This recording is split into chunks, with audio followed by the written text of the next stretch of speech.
Olá, tudo bem com você? Confesso que nunca pensei que eu concordaria com o biólogo, ateu, evolucionista britânico Richard Dawkins.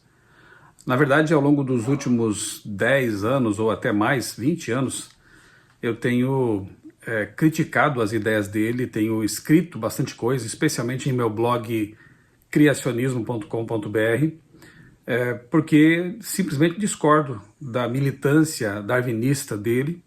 Ele que escreveu, entre outros livros, foi muito produtivo ali no começo dos anos 2000, né? Este aqui, Deus, um Delírio. Uma obra intragável, de uma leitura difícil, com muitas incoerências, né? E uma raivosidade, digamos assim, né? Uma belicosidade de Dawkins em relação ao Deus criador, ao Deus da Bíblia. Até algumas pessoas, mesmo não religiosas, quando na época esse livro foi lançado, fizeram críticas e comentários. Por exemplo, alguém disse assim, no próprio livro, e a gente vê isso logo no começo do livro, ele diz que numa escala de, acho que de 1 a 10, ele estaria ali para 7, tendendo para 8, no que diz respeito à descrença total. Porque, segundo ele, não é possível provar realmente que Deus não existe. Portanto, a capa já é mentirosa, né? Deus, um delírio, quando ele admite que não é possível provar se Deus existe ou não. Então, se ele fosse honesto, deveria ter colocado algo como Deus, quase um delírio, ou por aí, né? Alguma coisa mais ou menos nessa direção.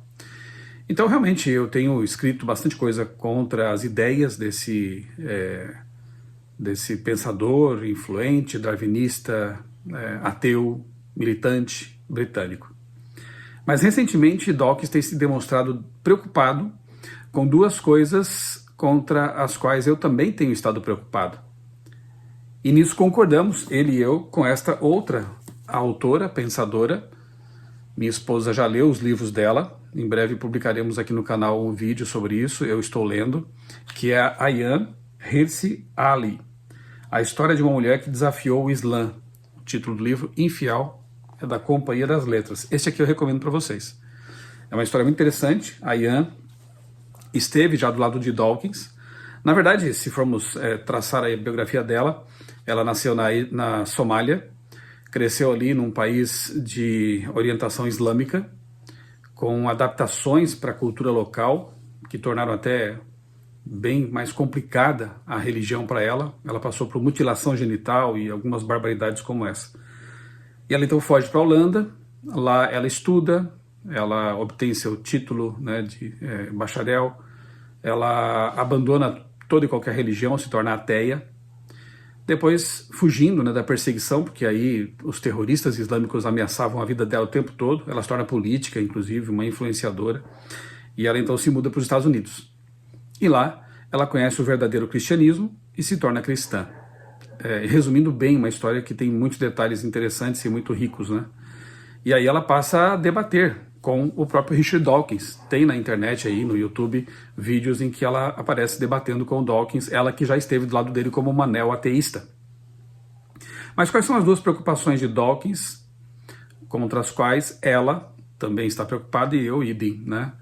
Dawkins se demonstra preocupado, e já falou sobre isso recentemente, com o avanço do Islã na Europa, especificamente lá na Inglaterra.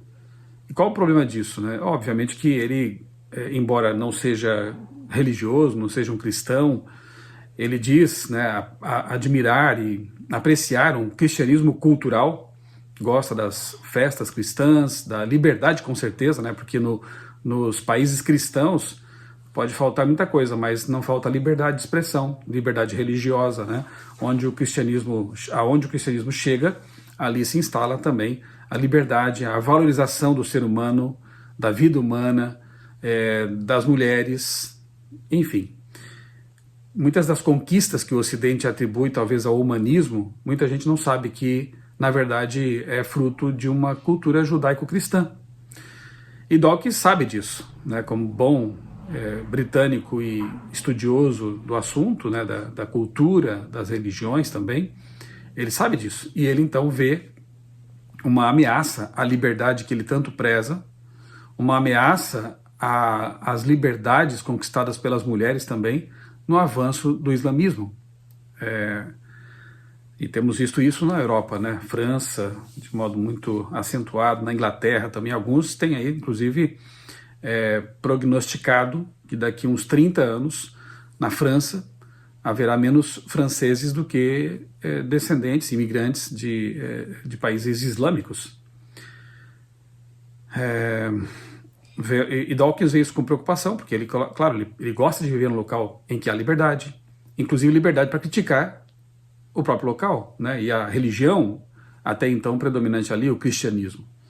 É óbvio que ele aprecia isso, e todos nós também gostamos da liberdade de poder falar, expressar, debater, né? Isso é um ambiente saudável. E a outra preocupação dele é com os avanços da cultura woke, né? E acabei de ler no Twitter do Richard Dawkins que o Facebook dele foi simplesmente apagado, deletado. E ele acha que estranho, porque foi logo depois de ele ter criticado o fato de lutadores de boxe cromossomicamente masculinos, porque são XY, terem lutado com mulheres e, obviamente, derrotado essas mulheres. Foi o caso ali de uma luta em que um argelino, né, ou uma argelina, enfim, ela foi criada como mulher, e não é necessariamente uma transexual, como eu já falei aqui no próprio vídeo anterior, é uma intersexo, mas que foi, de qualquer forma, foi identificada por exames como sendo XY, e não foi aceita em outros campeonatos de boxe por causa disso, né? Então, e a lutadora italiana, se eu não me engano, reclamou da força das pancadas, dos socos que recebeu. Então o Dawkins critica isso, e obviamente que é algo realmente preocupante, não só esse caso, mas o caso de transexuais também que estão participando de provas de competições de ciclismo, de levantamento de peso, luta e outras, né, natação, em que elas estão obviamente, eles, porque são homens biológicos, estão obviamente vencendo essas competições. Eu já falei isso e eu repito, não é um tratamento hormonal de alguns poucos meses ou poucos anos que vai reverter o fato de que o corpo dessas pessoas na adolescência foi banhado com muito mais testosterona do que o corpo de mulheres biológicas, né, mulheres naturais. Então é óbvio que essas pessoas terão ossos e músculos mais fortes, e é óbvio que será uma injustiça para com as mulheres terem que competir com pessoas biologicamente masculinas. Então, nesse momento, nós não vemos as feministas, por exemplo, levantando a voz em defesa das mulheres, e estamos vendo aí realmente homens biológicos ocupando espaços que as mulheres, a muito custo, conquistaram, né? De competir, de participar, enfim. Não está sendo algo igualitário. E Dawkins, obviamente, como biólogo que é, percebe isso e está criticando isso. E ao criticar aquela luta nas Olimpíadas, ele teve a sua conta no Facebook deletada. Isso é a cultura woke no seu esplendor, né? Liberdade para falar do jeito que eu penso, né? Liberdade para que as pessoas falem do jeito que eles ensinam, né? Então, se você discordar, se você falar alguma coisa contra a ideologia de gênero, o abortismo, essas questões todas aí, né? Você acaba sendo cancelado. E não importa se você for um Richard Dawkins da vida, né? Um grande escritor, pensador britânico, famoso em todo o planeta, você também vai ser cancelado. É interessante que, na verdade, a gente vê assim, uma reação, né? Tem a contra-reação, né? Mas temos visto uma reação também, né? Alguns filmes, algumas produções que estão criticando essa cultura woke, que tem trazido prejuízos, então, inclusive, né, para a indústria cultural, né? Tenho lido algumas críticas e alguns comentários a respeito desse novo filme da Marvel, o Wolverine e Deadpool. E pelo que eu li, eles fazem ali nesse filme, estranhamente, né, porque vem da Marvel, que se dobrou a cultura woke, eles fazem críticas à cultura woke. E pelo que eu andei pesquisando, esse filme já alcançou aí, ou deve estar alcançando a marca de $1 bilhão nas bilheterias. Então foi realmente uma reação tremenda aí de filmes de super-heróis que já estavam desacreditados, porque foram dominados por essa cultura de lacração, de ideologização, quando as pessoas querem simplesmente assistir uma história, né, uma aventura, sem ideologias, sem serem doutrinadas. Os filmes que enveredaram por esse caminho acabaram dando prejuízo, né, como cumprimento daquela máxima que diz que quem lacra não lucra, né? E você sabe que a indústria cultural, ela depende, né, do dinheiro, né? E no mundo capitalista o que eles querem é lucro. E se começa a ameaçar os lucros, eles começam a demitir produtores, roteiristas, que em lugar de dar lucro para essas empresas estão apenas dando prejuízo porque só querem propagar, empurrar goela abaixo das pessoas a sua ideologia wokeista, né, ou woke. Então é interessante ver como Richard Dawkins está preocupado com essas duas coisas que preocupam também a Yan, porque ela viveu isso, né? Então ela viveu sob um regime islâmico que trata a mulher como ser de segunda categoria, que priva as pessoas de liberdade, e ela está procurando, assim, advertir o Ocidente quanto a isso aí. Só que a cultura é uma armadilha, né? Dupla, de mão dupla, né? Porque ao mesmo tempo que a cultura woke, ao passo em que a cultura woke enfraquece o Ocidente, o torna desprovido de músculos, né, de força para resistir a tudo isso, o avanço do Islã, que tem assim objetivos muito claros de dominação, de expansão, ele encontra uma sociedade enfraquecida, uma sociedade emasculada, digamos assim.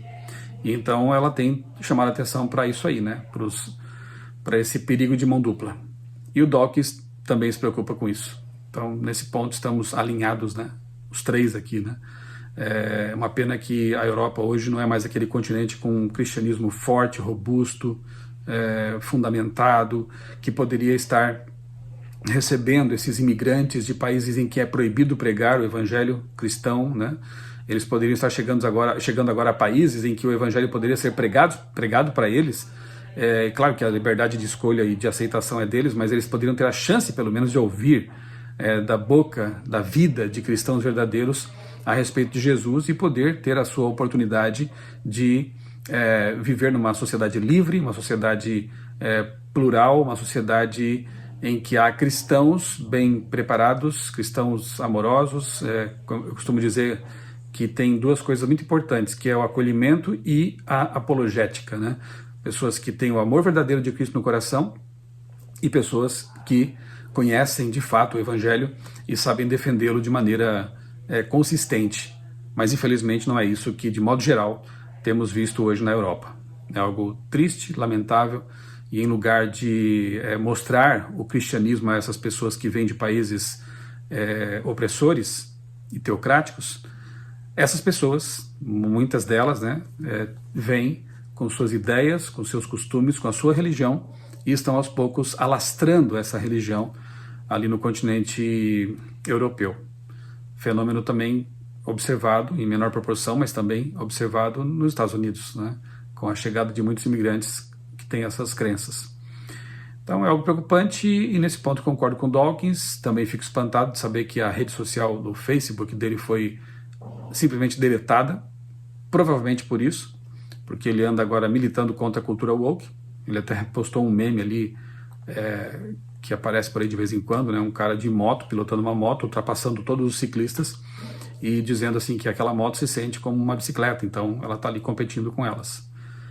Enfim, inclusive chamo a atenção de vocês aqui para um detalhe. Eu vi um vídeo recentemente, hoje ainda, de um homem destacando, eu não tenho acompanhado, né, a publicidade aí, muito da mídia ultimamente, mas ele diz, e eu não sei se você concorda comigo, se você concorda deixa aqui abaixo seu comentário, que a publicidade do Dia dos Pais está muito fraca nos últimos tempos, e este ano de modo muito especial, né, quando tem Dia dos Namorados, Dia das Mães, dia disso, daquilo, de orgulho isso, orgulho aquilo, há muita propaganda, muita publicidade. E quanto ao Dia dos Pais, segundo ele, eu quero ainda verificar se é isso mesmo, mas me parece que essa é a percepção, a publicidade tem sido muito fraca. Será que é para apagar a figura masculina, paterna? Porque, segundo os woke, a nossa sociedade é patriarcal e não pode ser assim? Eu publiquei aqui no meu blog um artigo falando sobre a importância da figura masculina paterna né, para a formação do caráter dos filhos, para a formação de pessoas equilibradas. E eu entendo que o inimigo de Deus, Satanás, ele sabe onde atacar. Se ele conseguir afastar os pais do ambiente familiar, de suas responsabilidades como pais, ele vai corroer a sociedade. Se ele conseguir desvalorizar a figura do pai, figura paterna, tanto quanto faz também com a figura materna, né, da maternidade, e destruir a família em si, enfim, né, com essas ideologias, ele vai conseguir também o seu intento, que é destruir a sociedade por dentro e causar sofrimento, criar pessoas desajustadas, desequilibradas, e assim o estrago estará feito com sofrimento e pessoas emocionalmente instáveis, enfim. Então, não sei, parece que é isso mesmo, né? A propaganda aí, a publicidade em relação ao Dia dos Pais está bem fraca, né? E a gente vê então que a cultura woke, ela também está bem presente na publicidade, né? Nas agências de propaganda, nesse mundo aí, tentando minimizar a importância masculina, a importância do pai na família, na sociedade, para o mundo. A Bíblia focaliza a importância de ambos, né? Do pai, da mãe, do casamento heteromonogâmico, o casamento natural, né? Criado por Deus. A Bíblia é bem clara em falar sobre isso, de Gênesis ao Apocalipse. Mas o inimigo odeia a lei de Deus, odeia o santo sábado, odeia o casamento. Instituições edênicas, elas vêm lá do Éden, antes do pecado, foram criadas para o bem da humanidade. E Satanás odeia tudo isso e ele está fazendo o seu esforço para destruir essas instituições que Deus criou. Estejamos atentos, né? E, repito, eu me surpreendo de, neste momento, concordar com Richard Dawkins, com as preocupações dele, porque também são as minhas, né? Mas eu creio num Deus todo-poderoso, um Deus que está trabalhando também para a preservação daquilo que é importante, dos valores, dos princípios bíblicos cristãos, e que vai continuar também lutando e usando pessoas neste mundo até o fim. Um abraço, Deus abençoe grandemente a sua vida e também a sua família.